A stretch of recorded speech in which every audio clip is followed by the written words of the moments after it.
Hello and welcome to New Central Television. I am Likon Obanjo. The top stories at this hour.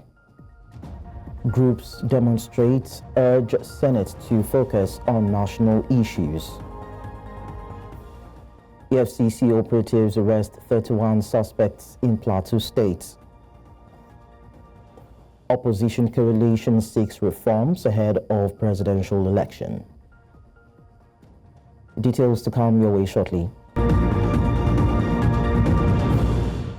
News now at this hour begins in West Africa, where the National Association of Nigerian Students demonstrated at the National Assembly on Tuesday, urging detractors to stop distracting lawmakers from carrying out their legislative duties.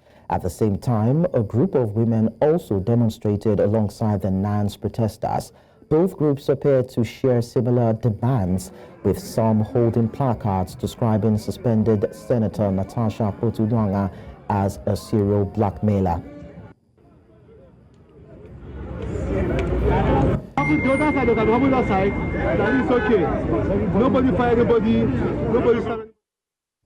In the meantime, the Senate has ruled out any possibility of reversing the 6-month suspension of Senator Natasha Akpoti-Uduaghan representing Kogi Central. Senate spokesperson Yemi Adaramodu reaffirmed that the Red Chamber will not bow to external pressures and would uphold its rules. Akpoti-Uduaghan was suspended on March 6, 2025 for breaching Senate standing orders during a confrontation with Senate President Godswill Akpabio. Akpabio has questioned the jurisdiction of the Federal High Court to hear Akpoti-Uduaghan's challenge, arguing that Senate matters should be handled internally. The case has been adjourned until March 25, 2025. Meanwhile, a group of Akwa Ibom has criticized former Senate President Bukola Saraki for weighing in on the dispute, accusing him of undermining the Senate's authority.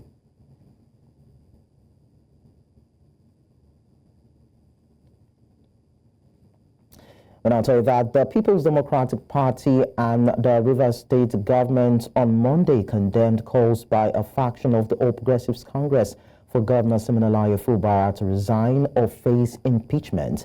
In response, Fubara declared that he would not be intimidated by those attempting to destabilize governance through political crisis. The governor also warned against any unlawful action and reaffirmed his commitment to maintaining peace and stability in the state. Away from that, the reinstated Speaker of the Lagos State House of Assembly, Mudashiru Obasa, has refuted allegations that he was outside Nigeria when House members served notice for his removal in an affidavit application filed by his legal counsel. Obasa not only challenges the validity of his removal as Speaker, but also levels accusations of fraudulent conduct against the Deputy Speaker. New Central's Idbalani Yomoni has this report. In a further affidavit filed by his counsel Afolabi Fashanu SAN, the Speaker of the Lagos State House of Assembly, Mudashiru Obasa, claimed he was in Lagos between January 8 and 10, 2025, and that the House of Assembly sitting on January 13, 2025 was unconstitutional. The affidavit alleged that the notice of the meeting was backdated to conceal the unlawful convening and sitting of the House. Sir, but this matter, it is expected, ought to have been, ended, ought to have ended. Yeah, it could have been ended because of inflow of new applications and reactions from all council. It's in response to their affidavit. They alleged that at the time the impeachment was done, the Speaker was in the country, and we have to bring evidence that at that time he was in the country, and there was no reason why he should not be served. Femi Falana, SAN, representing the House of Assembly, and Tayo Oyetibo, SAN, representing Deputy Speaker Mojisola Miranda, have requested additional time to respond to Obasa's claims, which include allegations of fraud against Miranda. Meanwhile, the ongoing debate regarding which council should represent the first defendant, which is the Lagos State Assembly, continues to linger. I have been briefed. My colleagues in the team have been briefed properly and adequately, and we are carrying out the instructions of our client.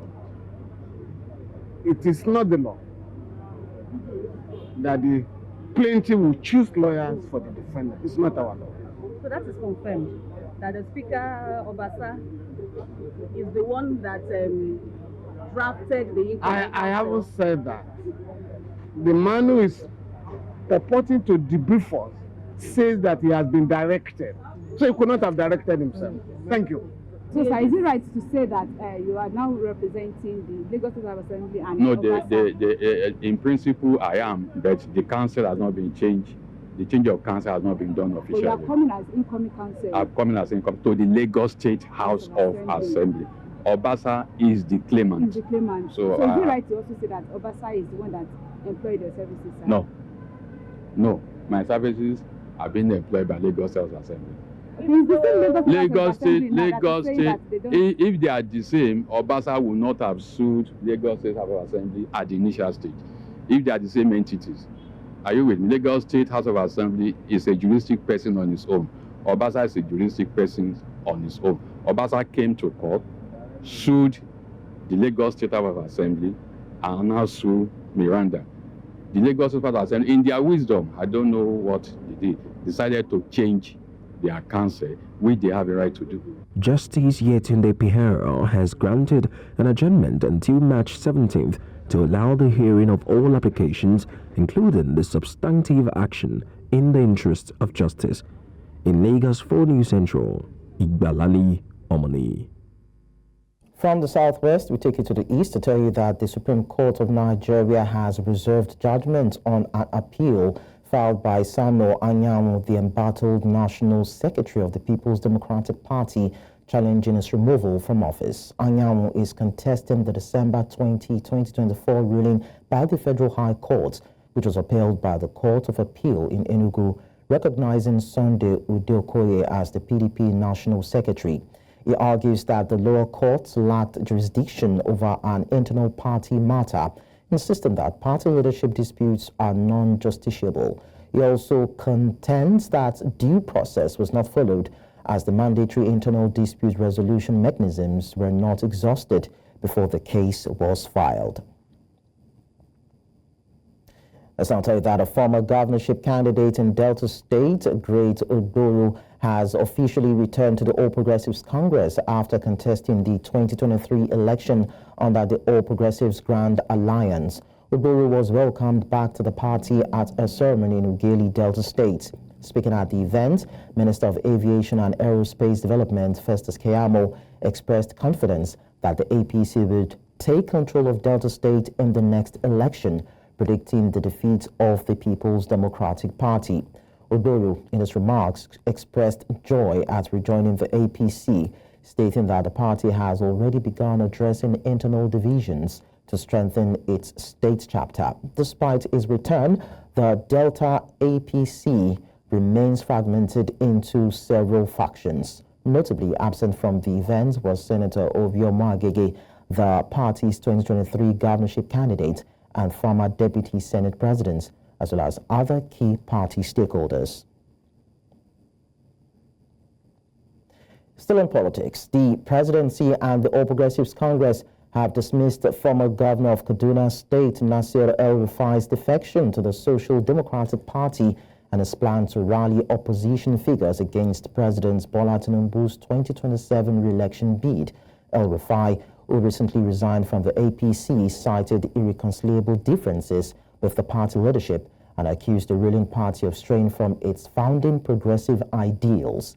He pledged to mobilize a broad opposition coalition under the SDP to challenge the APC in the next general election. Reacting to his defection, the APC criticized El-Rufai's move, describing it as driven by inordinate ambition and insisting it posed no real threat to the party's dominance. Meanwhile, the presidency has downplayed the impact of his exit, maintaining confidence in the APC's chances in 2023. In the meantime, the Delta State government has launched a feedback initiative called a Global Response to enable residents assess and evaluate the government's performance based on their experiences. Commissioner for Works, Rural Roads and Public Information, Charles Anyago, announced this at a press briefing in Asaba. Anyago, who was joined by the governor's chief press secretary, Festus Ahon, stated that Governor Sheriff Oborowori is making significant progress across all sectors of the state's development and remains focused despite criticism from detractors. The heading of this briefing today is to launch what we now call a global response, so that our response now has gone beyond what we thought we knew alone to what our people are already experiencing. And so when we got to Warri in the course of last week, and we're working with the governor, inspecting a number of projects, our brothers and sisters in Warri were very magnanimous in giving us what should become our global response to anybody who decides to paint such pictures. And it is very, very clear in what they said. In their words, Governor Sheriff, they show workings. The response is not be chaw, chaw, chaw. Away from that, President Bola Tinubu has inaugurated the National Youth Conference Planning Committee at the State House in Abuja. President Tinubu, during the inauguration ceremony, urged Nigerian youth to leverage the opportunity the conference will provide to contribute their quota to national development. Amadine Uyi tells us more.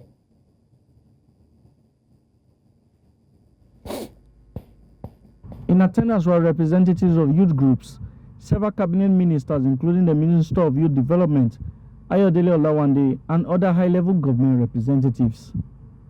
Olawande lauded the president for the upcoming confab, saying it will give the youth an opportunity to contribute their quota to governance, while the executive director of the Yaga Africa commended the president for initiatives and policies put in place to uplift the well-being of Nigerian youths and the nation.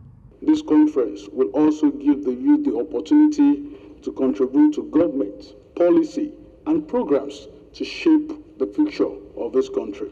We accept to be part of this because we believe that you're one who has the courage. You've taken bold actions in fixing our economy, some decisions that comes to a large extent with great consequences, but you have actually shown that you can make and take bold decisions. President Bola Tinubu urged youth to leverage the opportunity the upcoming confab will present.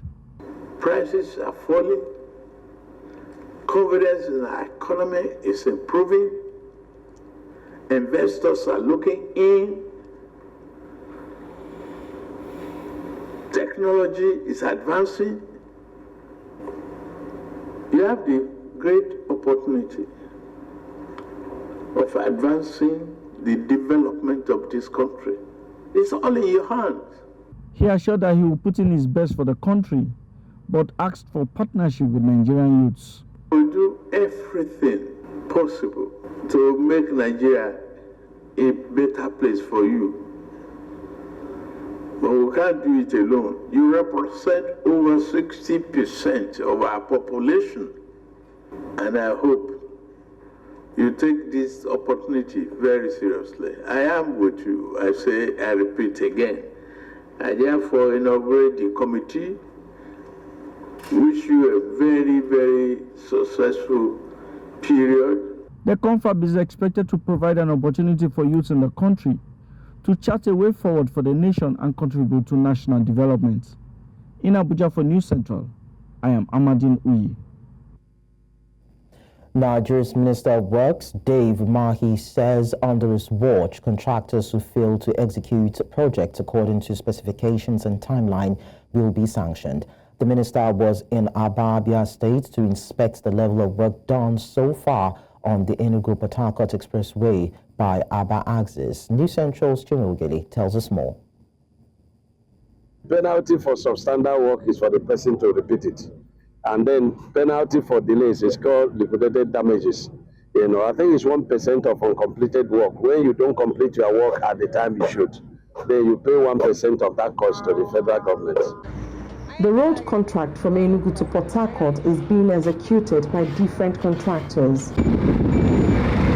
while the Umuahia section of the contract has long been completed. That of Aba to Port Harcourt is yet to be done. It's only about 2 kilometers of earthwork that is left, and about, say, 4 kilometers of asphalt work, and we'll be done with this. Despite this, the Minister of Works, David Umahi, during an inspection expresses optimism that the project will be handed over in 3 months. I must commission it by June. So I've told them that by the end of April, everything about earthwork and stone base must be completed. Must be completed and have it fully primed. He is particularly happy with the quality of work being done by the contractor. He says Aba deserves good infrastructure to boost its commercial status, adding that there are other projects of the federal government ongoing in parts of the southeast region. They are not part of the contractors giving us trouble. They are very amenable to receiving instructions and obeying instructions. Very happy with them. When the federal government gets it right in Southeast, we should rise to appreciate them. There are so many projects that the president is doing, just like in other regions, that is being done in Southeast. So we're supposed to appreciate Mr. President deeply, because he's doing what no any other president did for us. The people say the road project, though yet to be completed, has changed the face of the area. Very fantastic. We have suffered a lot in this road, but thank God for the government of today. They have made everything possible for us. This road before it has been a very, very rough way, but now, as the government eyes through this place is very, very nice. Some are, however, disappointed at the delay in the completion of the road project. By now, you can see no chosa. Because we tell Aaron Aloza.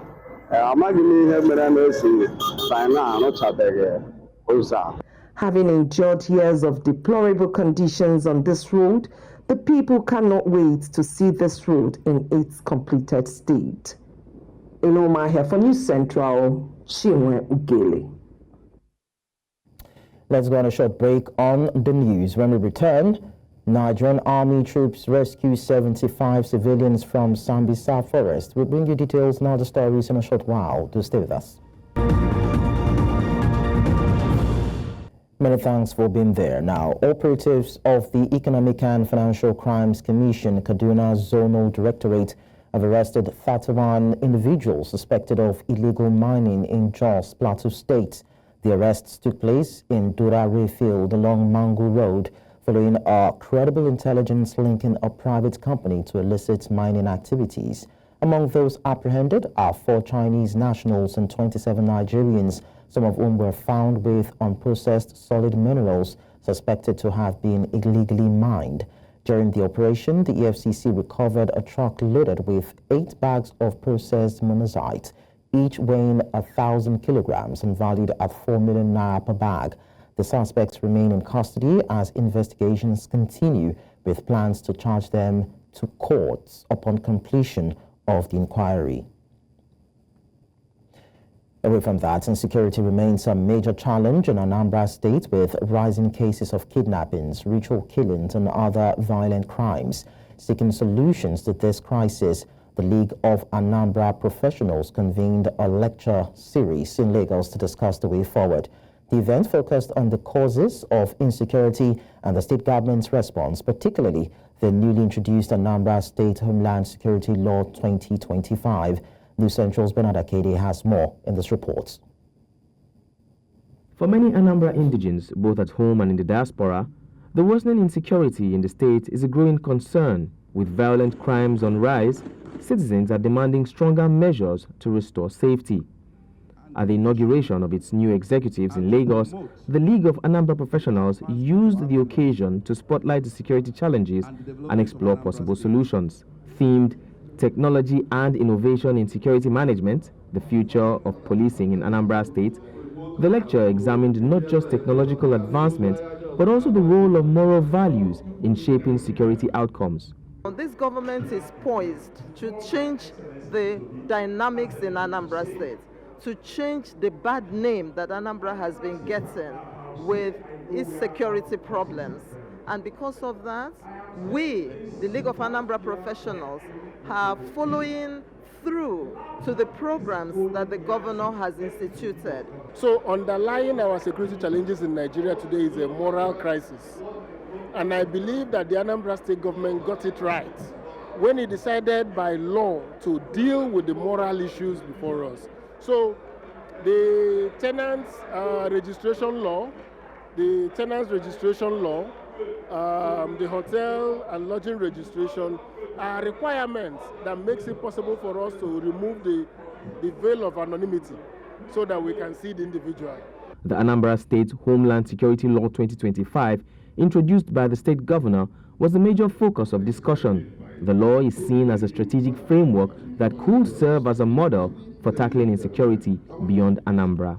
Within that range, I think if we can have a law that can be able to stop some negativities that is going on social media, that will help the state to sustain whatever we are doing, and also to engage the communities, getting the communities to be involved, because these things happen in communities. There is no a pattern. Beyond government efforts, speakers at the event emphasized the need for community involvement in security. A secure environment will be the first necessary step for anybody who wants to create a conducive environment, not only for business, even for people to live. And that's why his vision is focused on a place to live, a place to work, and a place to enjoy life. So that's the kind of homeland that he envisions from the Anambra. Former Anambra State Governor and presidential candidate Peter Obi, who was present at the event, also shared his thoughts on the issue as the League of Anambra Professionals pledged to support ongoing security initiatives and collaborate with the government in restoring peace and stability to the state. The country should take issue of security serious. It is a critical component of development that you must secure your country. In fact, if you fail in area of security, you're a failed nation. So the country as a whole, both at national, subnational, and local government level, should take issue of security serious. It's security for everybody. You know, see something, say something, like the slogan on national level. It is not something you leave to any particular individual, any than the state. There has to be a collaborative effort. As insecurity continues to threaten lives and livelihoods, discussions like these serve as a reminder that security is not just the responsibility of the government, but of every stakeholder in society. In Lagos for News Central, I'm Bernard Akede. Still talking insecurity, the Kwara State Police Command has dismissed reports suggesting that bandits displaced from Zamfara State have relocated to Kwara. Police Public Relations Officer Adetun Ejire Adeyemi, speaking on behalf of the State Commissioner of Police, Victor Olaya, refuted the claims circulating on social media. He stated that there was no intelligence indicating any movement of bandits from Zamfara State to any part of Kwara. The speculation arose from a social media report on Sunday alleging that fleeing bandits had settled in Bani within the Kayama local government area. However, the police command clarified that there was no operational evidence to support the claim and assured residents of continued security vigilance. And now to this. 24 houses and 16 local granaries have been set ablaze following clashes in our community between Warren Hausa and Fulani settlements in the Gidanaruwa Fulani community in the Taura local government area of Jigawa State. This is coming barely after 3 people were killed in another clash by the same tribes in Amiga local government area of the state 3 weeks ago. The State Police Public Relations Officer Shizu Adam, while confirming the incidents to newsmen in Tutsi, the state capital, says that the police has arrested 5 suspects in connection with the crisis after a raid of the area. Adam says that the attack was carried out by youths from Zangon Maje village who were allegedly seeking revenge after 2 youths in the area were bitten with their motorbikes snatched. They then descended on an available settlement in sight, setting fire to houses and granaries. He says that the police is currently on top of the situation and has restored normalcy to the area after intensifying patrols to prevent further breach of peace. After spending several years in captivity, 75 hostages have been handed over to the Kaduna State government at the Memelari military cantonment. The individuals were held by insurgents for years in various hideouts across the region. News Central's Mori Kurawa reports. Efforts are continuing to enforce and maintain peace in the Lake Chad region. As part of the effort, these rescued individuals, largely women and children, smile as they regain their freedom after enduring years in captivity with terrorists in Sambisa forest.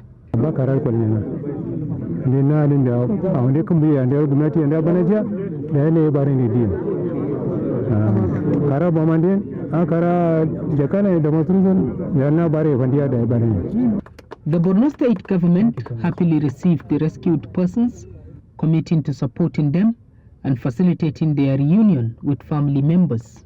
As part of our ongoing clearance efforts, troops from 21 Special Armor Brigade and 199 Special Forces Battalion recently conducted successful offensive operations under Operation Desert Sanity 4 in the Sambisa forest.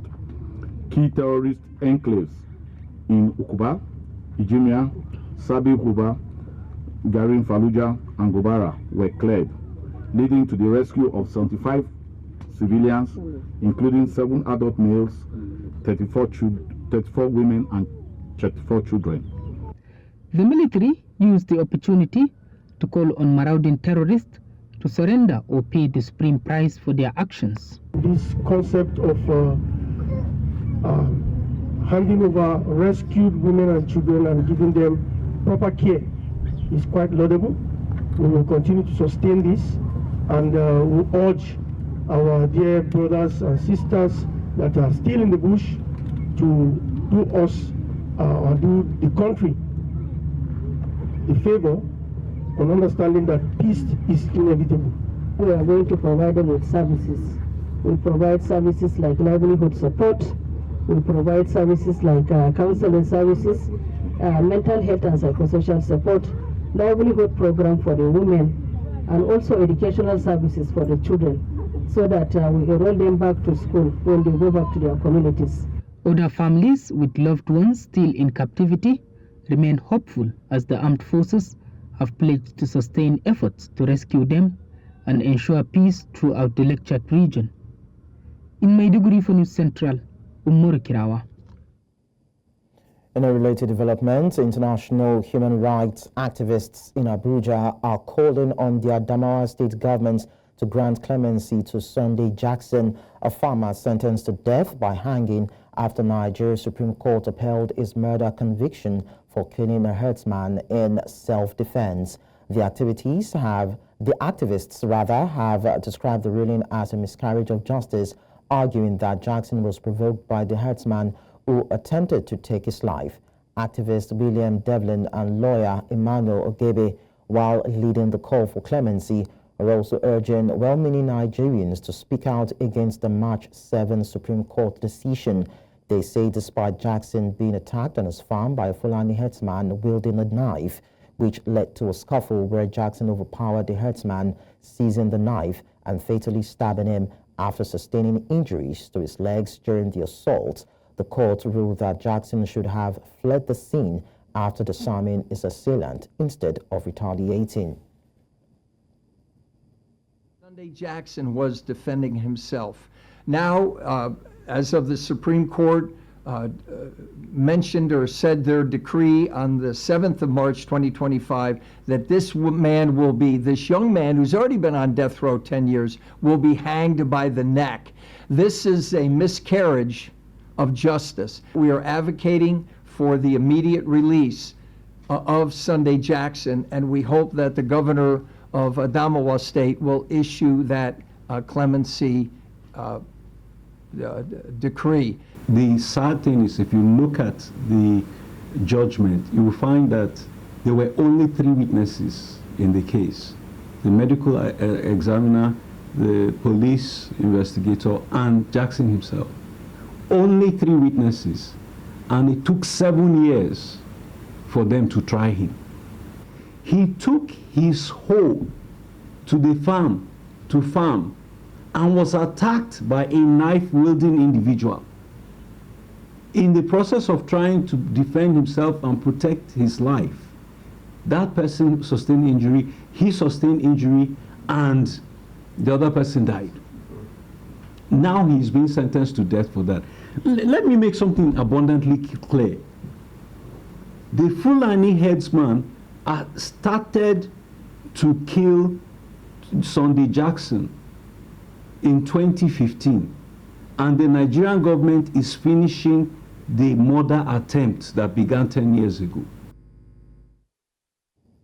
We leave that to tell you that in a bid to ensure a secure learning environment in schools in Kano State, the Nigeria Police Force and the Kano State government have unveiled the Kano State Schools Protection Squad.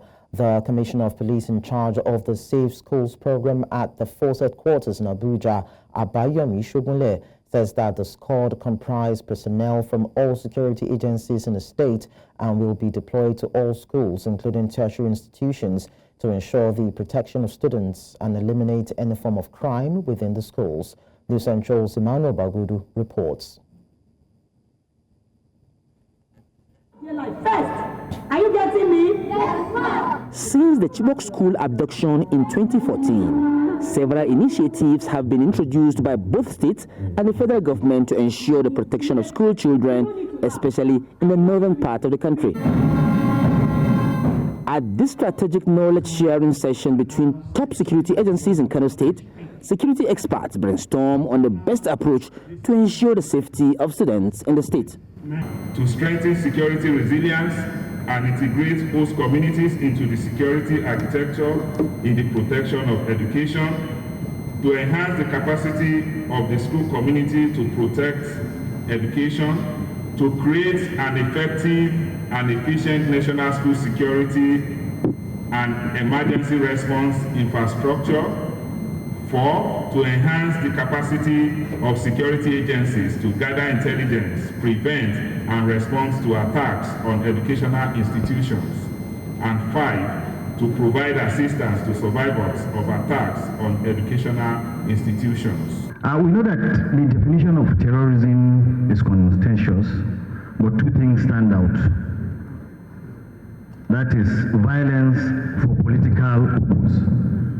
And as long as we want to keep our children in school, terrorists out there who want to score cheap goals by trying to embarrass the government for political purposes. The session theme, strengthening security resilience and integration of host communities in the protection of education, the forum unveiled the School Protection Squad, a strategic theme meant to be responsible for the protection of schools. Ensuring school safety is not just the responsibility of government. It requires a collective effort from all stakeholders, including parents, teachers, and the wider community. We must work together to identify potential security threats and develop strategies to mitigate them. The police said that it will replicate the same initiative in all states in the northwestern part of the country. In Kano for News Central, Emmanuel Bagudu. Now, commuters on the Lagos-Ibadan Expressway are experiencing severe delays as a massive traffic gridlock stretches from Wawa bus stop to Tedola Bridge, bringing movement to a near standstill. The congestion, which began early on Tuesday, has left motorists stranded, with some resorting to driving on untarred sections to bypass the jam, worsening dust and traffic conditions. Eyewitnesses and frustrated passengers report that the gridlock may have been triggered by an accident near Otedola Bridge, though authorities have yet to confirm the cause. Traffic officials are on ground working to ease the situation, but delays persist, impacting thousands of commuters. Coming up on the news, Tanzania confirms first 2 cases of Mpox outbreak. We will tell you more when we return from this break. Join us again.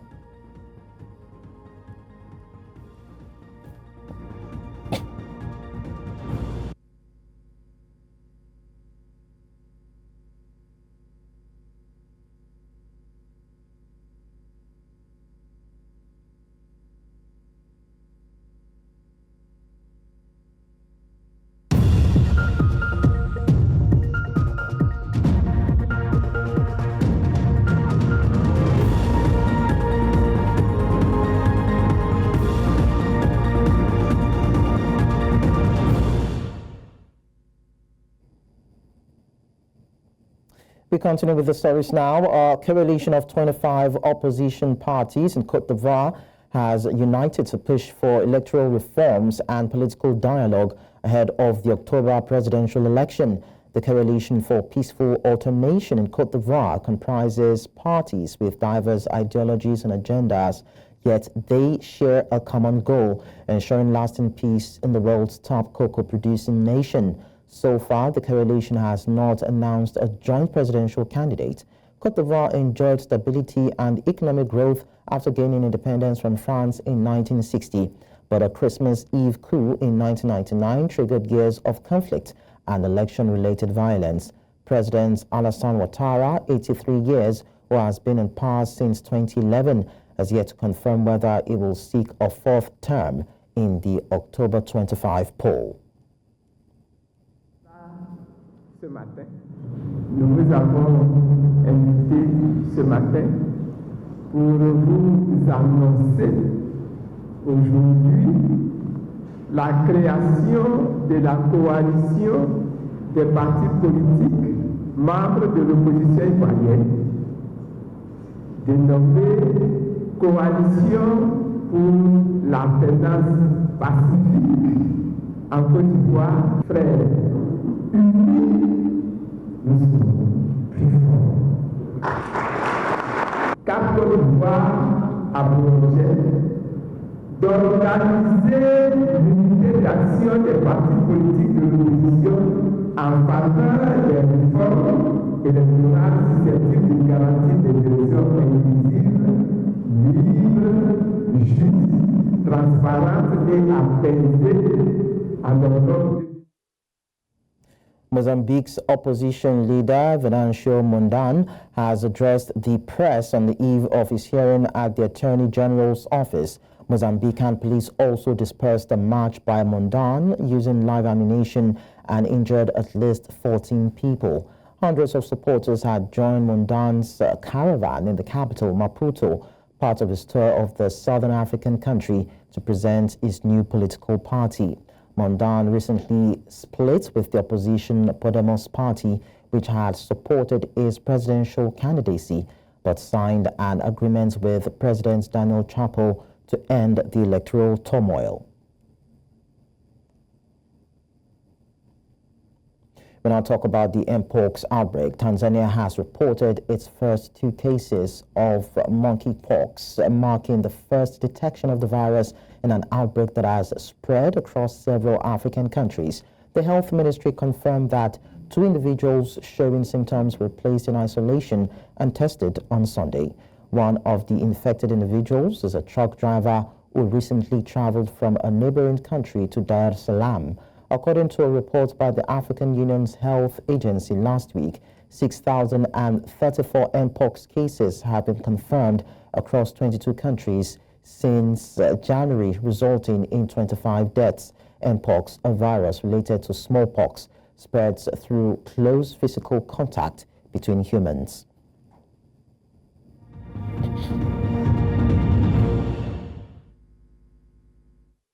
Outside of Africa, we tell you that Russia has accused Ukraine of launching a massive overnight drone attack on Moscow and its surrounding region just days before crucial peace talks between Ukraine and the United States. At least one person, a 38-year-old security guard at a car park, was reportedly killed in the attack.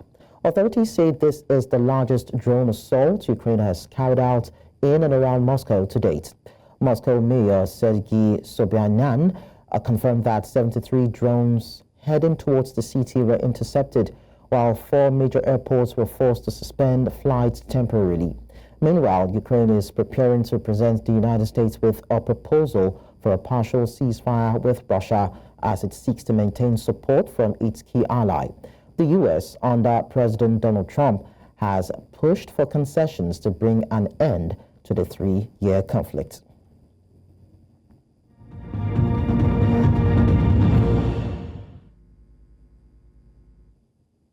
Talking business now, the Federal Inland Revenue Service is moving forward with its advocacy and engagement of stakeholders to ensure a transparent and seamless payment process for taxpayers in Nigeria through its merchant buyer solution, otherwise known as e-invoicing.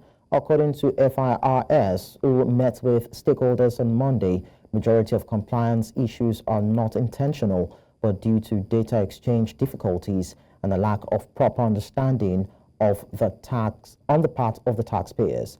New Central Business Correspondent Chamun Dameng reports that the e-invoicing system will aid in easing the tax administration in terms of data exchange.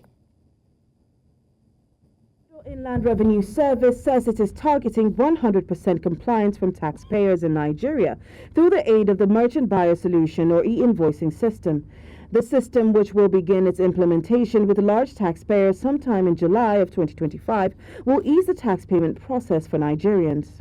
The tax compliance rate, especially among the large taxpayers, is way above 90%. So it's when you average out that then our tax compliance rate falls below the 50%. A lot of tax evasion or lack of compliance is not due to deliberate actions, but because the systems themselves at times it's difficult to exchange the data, to understand some of the things that the tax authority is expecting. So what e-invoicing is going to do is it's going to help to ease that tax administration in terms of data exchange.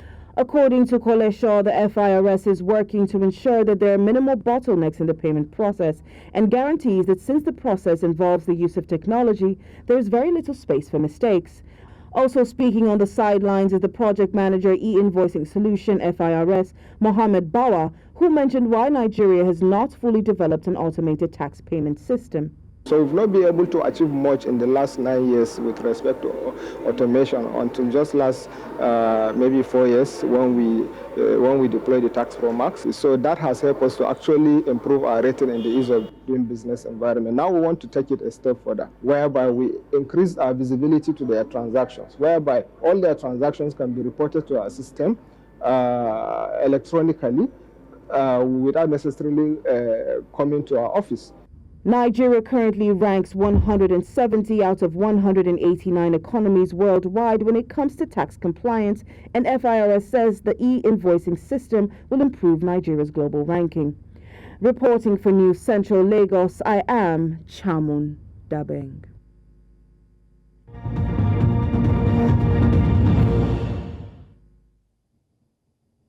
A bit of sports now. With the inaugural Niger Delta Sports Festival set to begin on April 1, organizers have expressed confidence in Akwa Ibom State's ability to host, citing the quality of its sports infrastructure. Following an inspection of key facilities, MOC co-chairman Sir Itiako Ipopo commended the state's investment in sports, highlighting venues like the Dakada Skills Acquisition Center and the Gatulapabio International Stadium. He assured that all facilities would be ready before the April 1 kickoff.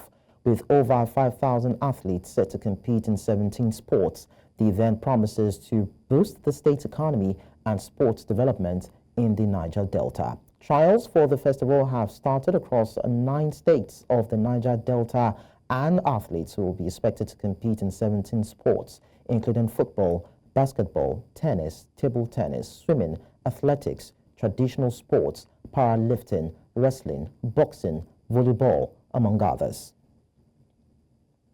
Now, Nigeria's Flying Eagles will open a training camp in Katsina ahead of next month's Under-20 AFCON 2025 in Côte d'Ivoire.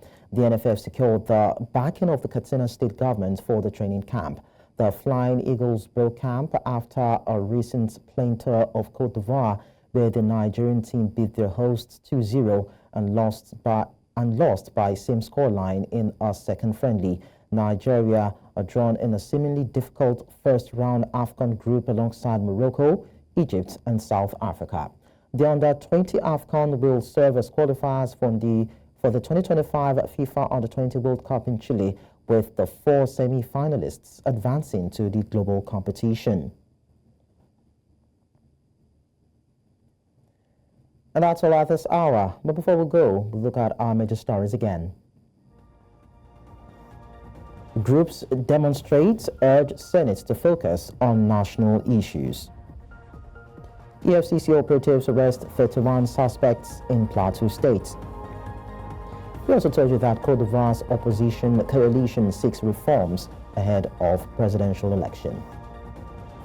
You can send your eyewitness report to the WhatsApp number on the screen. And while you do that, follow us on social media. We are at News Central TV, and you can watch us live on DSTV channel 422, GoTV channel 23, Star Times channel 274, Avo TV, and YouTube.